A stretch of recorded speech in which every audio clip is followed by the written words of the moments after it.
조갑제 TV 시청자 여러분 안녕하십니까? 지금까지 총 5개의 UFO 납치 현상 경험 사례를 소개했습니다. 우주선에서 정자를 채취당했다. 괴의 생명체가 면도기 같은 걸로 자궁 쪽을 비볐다. 나는 반은 인간이고 반은 외계인이다. 외계인이 7세 때 뱃속에 무언가를 집어넣었다가 13세 때 배에서 아기를 꺼냈다. 외계인들이 내 전생을 보여줬다는 내용이었습니다.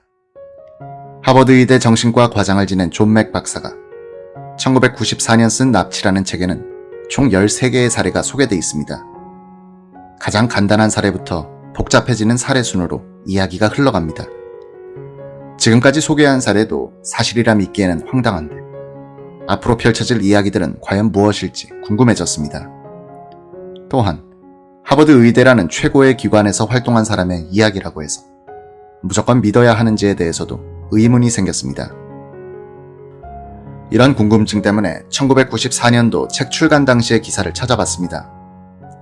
인터넷이 도입되기 전이기도 하고 여러 언론사들이 이때까지의 기사에 대한 디지털화 작업을 하지 않은 곳이 많은 것 때문인지 많은 기사를 찾을 수는 없었습니다. 그러다 1994년 3월 20일자 뉴욕타임스 주말판 잡지에 실린 장문의 기사를 찾았습니다. 제목은 존 맥입니다. 부제는 인간들이 외계인에 납치됐다는 주장을 내놓고 있다. 하버드 정신과 의사는 이것이 사실이라고 장담한다 입니다. 일반적인 책 홍보 기사가 아니라 존 맥 박사는 누구인지, 왜 이를 사실로 믿는지, 주변 사람들은 이를 어떻게 받아들이는지를 포괄적으로 취재한 심층 기사입니다.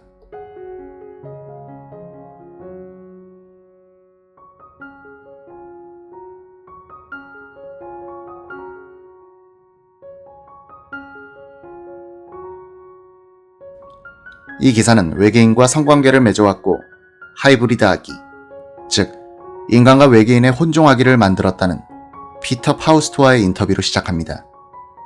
지난 1년 반에 걸친 8차례의 최면 치료를 통해 이런 사실을 새롭게 깨닫게 됐다는 내용입니다. 그리고 난 뒤 이런 최면 치료를 진행한 사람이 퓰리처상 수상자인 하버드 대학교 정신과 의사 존 맥이라며 그의 이야기를 소개합니다. 뉴욕타임스는 하버드 의대의 캠브리지 병원에서 근무하는 64세의 맥 교수에게 지난 몇 년간 100여 명의 UFO 납치 경험자들이 찾아왔었다고 했습니다. 이들은 맥 박사를 찾아와 외계인과 반복적으로 성관계를 한 이야기, 학문 검사를 받은 이야기, 정자와 난자를 추출당한 이야기들을 해왔다고 했습니다.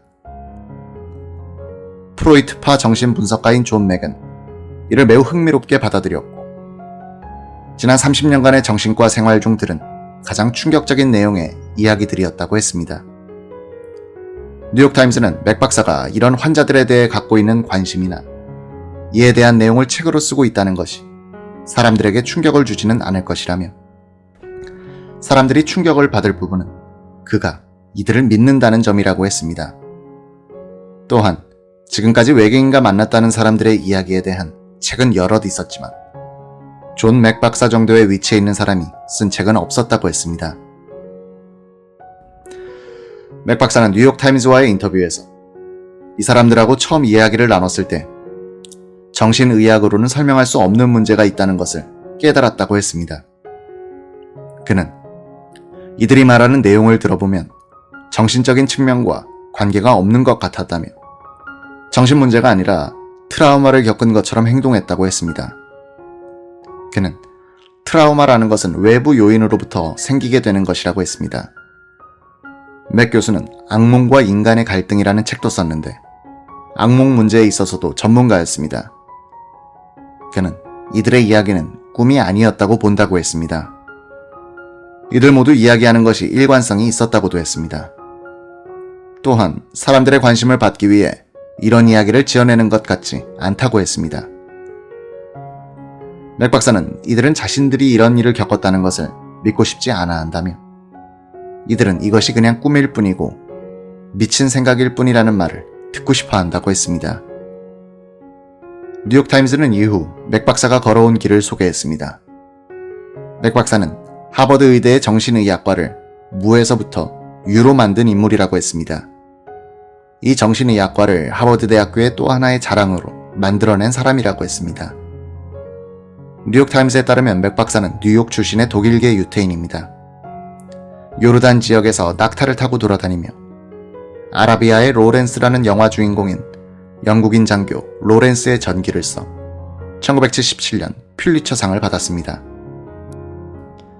맥 박사의 친구 한 명은 뉴욕타임스와의 인터뷰에서 그는 천진난만한 끼가 있는 박애주의자였다 라고 했습니다. 항상 무언가를 찾아내려고 하는 사람이었다고 했습니다. 의과대학 재학 중 정신분석에 특히 관심이 많았다고 했습니다. 뉴욕타임스는 존 맥이 UFO 납치 경험자들을 만나게 된 것은 1990년 겨울, 납치 경험자들의 아버지라고 불리는 버드 홉킨스를 알게 된 뒤부터라고 했습니다. 홉킨스는 맥 교수에게 사람들 몸에 생긴 이상한 흉터와 상처의 사진을 보여주고 우주선에서 이들이 본 것들을 알려줬습니다.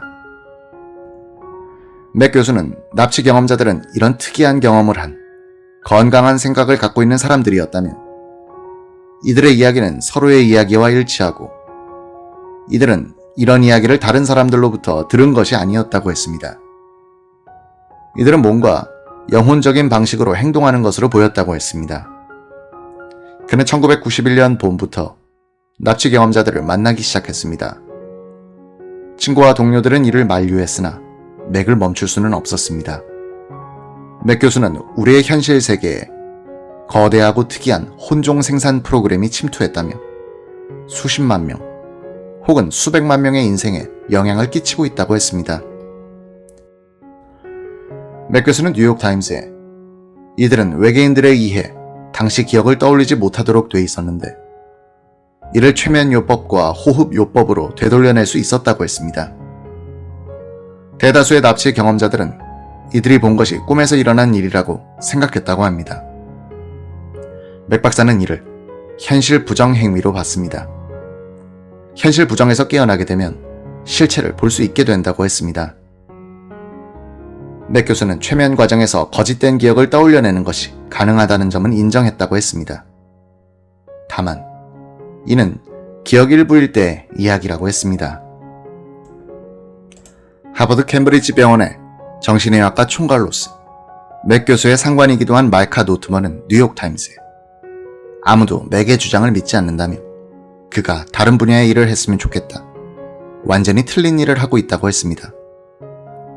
맥 교수가 오랫동안 영혼에 대한 연구를 해왔는데 이 때문에 이 문제에 집착하고 있는 것 같다고 했습니다. 노트먼은 그러면서도 맥의 동료 중 어느 누구도 그에게 일을 멈추라고 말하지는 않을 것 같다며 다른 사람의 연구 결과를 믿는지 여부와 연구를 계속하도록 놔두는 문제는 완전히 별개의 문제라고 했습니다. 어떤 피해도 주지 않는다면 말이다 라고 했습니다. 일부 사람들은 맥의 연구가 다른 사람들에게 피해를 주고 있다고 보기도 했습니다. 맥 교수의 한 친구는 뉴욕타임스에 그가 그 자신과 그의 환자들 그리고 정신의학계에 해를 끼치고 있다는 생각이 든다고 했습니다. 34년간 함께 살아왔던 부인과의 결별로 인해 납치 문제에 집착하게 된 것 같다고도 했습니다. 그는 오스트리아 출신의 정신분석학자 빌헬름 라이히가 우주의 근원 에너지라는 오르곤 에너지에 빠지게 돼 결국 그의 커리어를 망친 경우를 예로 들기도 했습니다. UFO에 회의론적인 시각을 갖고 있는 출판 매체의 필립 클라스 편집장은 납치 경험자들이 미쳤다고는 생각하지 않는다고 했습니다. 그가 만나본 납치 경험자들은 인기를 얻고 싶어하는 사람들이라고 했습니다.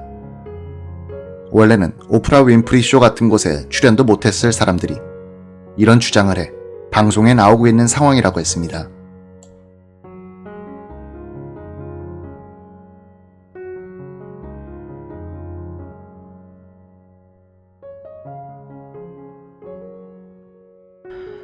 맥 박사의 오랜 친구이자 코넬 대학교의 천문학 교수인 칼 세건 역시 맥이 걱정된다고 했습니다.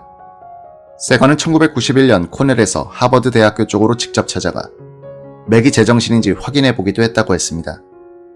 세건은 뉴욕타임스에 나는 그 앞에서 이런 엄청난 주장을 하려면 이에 맞는 엄청난 증거가 필요하다는 논리를 폈다고 했습니다.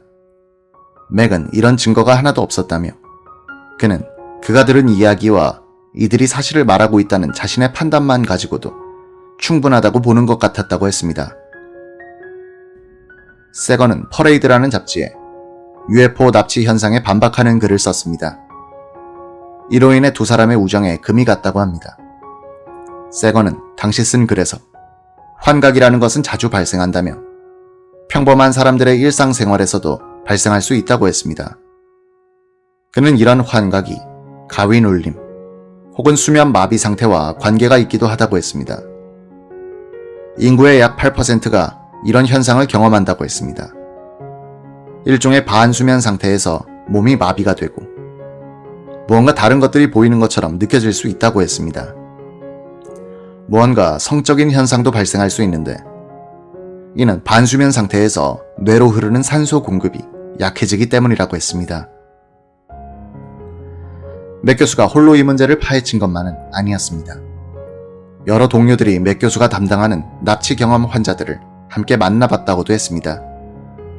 맥 교수와 함께 일했던 동료 한 명은 만남이 끝나고 이들에게서 보이는 공통된 행동은 머리를 긁적거리는 것이라고 했습니다.